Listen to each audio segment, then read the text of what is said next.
Love infinite में आप सभी का बहुत बहुत स्वागत है। आशा करती हूँ कि आप सभी बहुत अच्छे होंगे। तो बात कर लेते हैं आज के दिन के लिए ब्लेसिंग्स की, क्या क्या आ रही हैं चुटकी में। नंबर 1 ब्लेसिंग, हो सकता है कि आप नंबर 1 से रिलेटेड सारे नंबर्स देख रहे होंगे। 1, 11, 111, क्वाड्रुपल 1 यानी कि 1111। Number 1, a blessing of the earth element से आप जुड़ रहे हैं। हो सकता है आपका अर्थ साइन हो, या जिन्हें आप बहुत मिस करते हैं, याद करते हैं, वो अर्थ साइन के हों। आप अपने आप से बहुत अच्छी तरीके से जुड़ रहे हैं, समझ पा रहे हैं अपने आप को कि मैं कौन हूँ, क्या हूँ, कौन मुझे ब्लेम करता है, कौन मुझे हर्ट करता है, कहाँ मुझे हर्ट नहीं होना है। यहाँ पे देख रहे हैं ना सभी पिक्चर्स। यहाँ पे जो ये ब्रांचेस है, इनमें ध्यान से देखिए। मैं थोड़ा और पास से लेकर आती हूँ, नज़दीक से। ये देखिए, इन सभी ब्रांचेस में फेसेस बने हुए हैं, है ना। फीमेल मेल सभी के फेसेस बने हुए हैं। तो ये यही शो कर रहा है कि नेचर आपको देखती है, छूती है, महसूस करती है। नेचर आपको महसूस करती है, प्रकृति आपको महसूस करती है। हमें ऐसा लगता है ना, पेड़ को क्या है ना, वो तो सबको पता होता है कि सजीव है, ये जीव है। लेकिन ये भी, जब हम पेड़ काटते हैं, फर्नीचर बनाते हैं, बढ़िया बढ़िया फर्नीचर घर में लेकर आते हैं, क्या मतलब है इसका? इसका मतलब हमने किसी एक सजीव को ख़त्म कर दिया।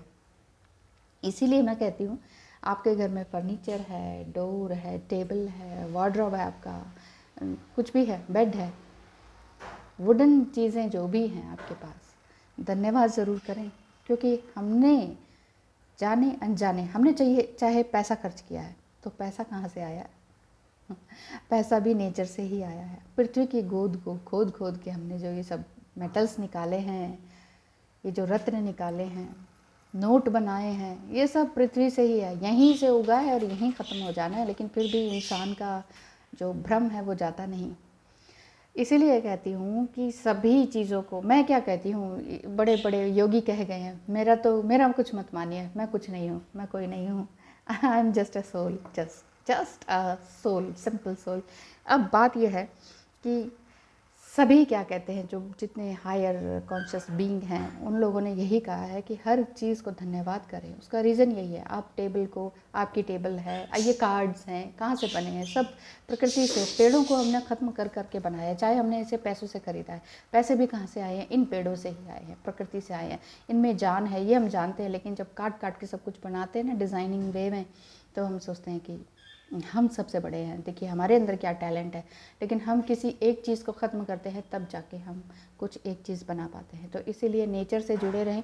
नेचर फील करती है। यहाँ फेसेस बने हुए का कारण ही यही है कि जब हम पेड़ों को हक करते हैं, प्यार करते हैं, उनके आसपास होते हैं, तो वो हमारी छुअन को महसूस करते हैं, हमें ब्लेसिंग देते हैं और यही कहते हैं कि तुम मेरे पास चल कर आए हो, हम तो कहीं जा भी नहीं सकते हैं।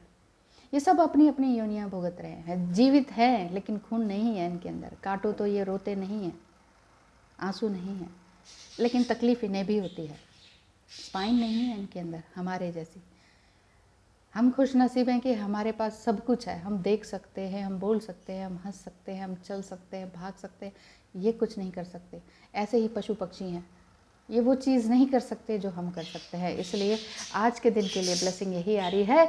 और गाइडेंस भी क्या है, ज़्यादा बोल गई क्या, कि अर्थ से रिलेटेड रहें। एक ही कार्ड में इतना बोल दिया है। 18 नंबर 9 समझ सकते हैं आप इसे। A blessing for good work, ये बहुत बार आ चुका है, तो आप समझ गए होंगे कि इसका क्या मतलब है। आप अच्छाई के काम कर रहे हैं, बहुत अच्छे काम कर रहे हैं, बहुत अच्छे पढ़े लिखे हैं, बहुत ज़्यादा इमोशनल है, टू इमोशनल है। आपको लगता है कि दूसरों को क्या क्या नहीं दे दें, लेकिन थोड़ी सी समझदारी भी दिखाएं। बहुत से लोग क्या करते हैं, ओहो ये इतना गरीब आदमी है, ऐसे भीख मांग रहा है, उठाए 10,000 उसे उठा के दे दिए। इमोशंस बहुत अच्छी बात है, लेकिन थोड़ा ये लॉजिकली भी सोचना ज़रूरी है। वो किसी ना किसी गैंग से रिलेटेड होते हैं, इन्हें कहीं जाकर उसको सबमिट कराना होता है। आपने 10,000 बड़े भाव से दे दिए, ठीक है, भगवान देख रहा है, लेकिन आप ये भी देखिए कि आपका हार्ड अर्नड मनी कहाँ जा रहा है, क्योंकि ये तो जाएगा उन माफियाओं के पास जो इनसे भीख मंगवाते हैं।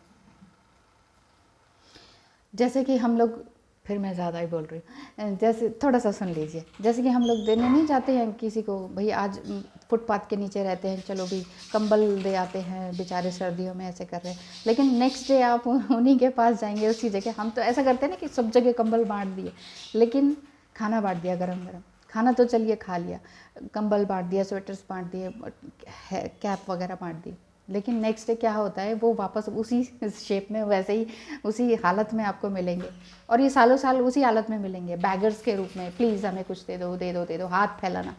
आप बहुत खुशनसीब हैं कि आप दे पा रहे हैं, आपका हाथ देने के लिए है और उन लोगों का हाथ लेने के लिए है, कोई बात नहीं, लेने दीजिए, लेकिन इतना ज़रूर ध्यान रखिए कि आपका पैसा कहाँ जा रहा है। अब ज़्यादा बोलने पर आप मुझे डांट देंगे। मेरी एक है क्लाइंट कहेंगे, या एक छोटी अच्छी प्यारी नॉटी गर्ल है, वो कहती है मैम आप इतना बोलते हो, आज पता चला है, जब भी वीडियो बड़ी वाली होती है तो कहती है आप इतना बोलते हो, आप मुझे कहते हो कि आप इतना बोल रहे हो, कि तुम इतना बोलती हो। कहती है आज मुझे अच्छा लगा कि आप इतना बोलती है। बोल नहीं रही होती हो, एक्चुअली क्या है कि कुछ सीख हो जाती है। दूसरा जो टैरो रीडिंग में मैंने उस दिन बोले हैं, जो भी 29 या 30 मिनट्स की वीडियोज़ है, उसमें आप लोगों के सवाल भी है टैरो रीडिंग के, तो थैंक यू सो मच, मुझे हर चीज़ से नोटिस वाकिफ़ करवा देते हैं। देखिए, difficult times, be on your guard against chaos as unforeseen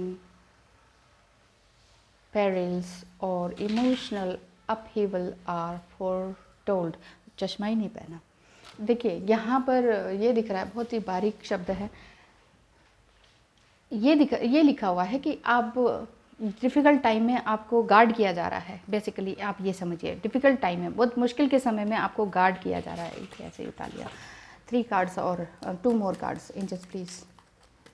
thank you so much मुझे इतना सुनने के लिए और सहने के लिए। अभी एक चीज़ और आ रही है, perseverance. You may feel like you are getting nowhere but there are wonderful changes ahead. आपको ऐसा लग रहा होगा मैं तो कहीं नहीं जा रही, मैं तो स्टक हूँ लाइफ में, कुछ भी समझ में नहीं आ रहा, दिमाग ख़राब हो गया बिल्कुल ही, कहाँ जाएं क्या करें कुछ भी समझ नहीं आ रहा, रास्ता ही नहीं सूझ रहा। तो यहाँ पर यही बताया जा रहा है कि डोंट गिव अप, हार नहीं माननी है, हार तो किसी भी हाल में नहीं माननी है। Challenges, take time out from problems or conflicts or approach softly to avoid making matters worse। यहाँ पर challenges को स्वीकार करने के लिए बोला जा रहा है, blessing plus guidance। जो भी challenges आज के दिन आ रहे हैं, जो भी चुनौती आ रही है, चाहे किसी से बोलना है, फ़ोन नहीं आ रहा है, whatever the situation, पेरेंट्स कुछ कह रहे हैं, शादी की बात आ रही है, रिश्ता आ रहा है, वहाँ करना नहीं है, जो भी बात है, जो भी चैलेंजेस हैं, भगवान आपके पास चैलेंजेस भेजता है ताकि आप उसमें से सोल्यूशन निकाल पाएँ। और जो सोल्यूशन नहीं निकाल पाते ना, सीधा ही कुछ बहुत हार्ड गलत डिसीजन ले लेते हैं सुसाइड टाइप का, तो उसके लिए भगवान फिर माफ़ी नहीं देता, वो आपके लिए सही कर्म नहीं है, क्योंकि ये बचने का रास्ता है डिफ़िकल्टीज से। डिफ़िकल्टीज़ बहुत सारी आ रही हैं, उनसे डिफ़िकल्टीज़ क्या है, एक तरह से पत्थर हैं, पत्थर फेंके जा रहे हैं आपके ऊपर किस्मत के थ्रू, ठीक है, उन पत्थरों को जमा कीजिए, बढ़िया सुंदर मकान बनाइए।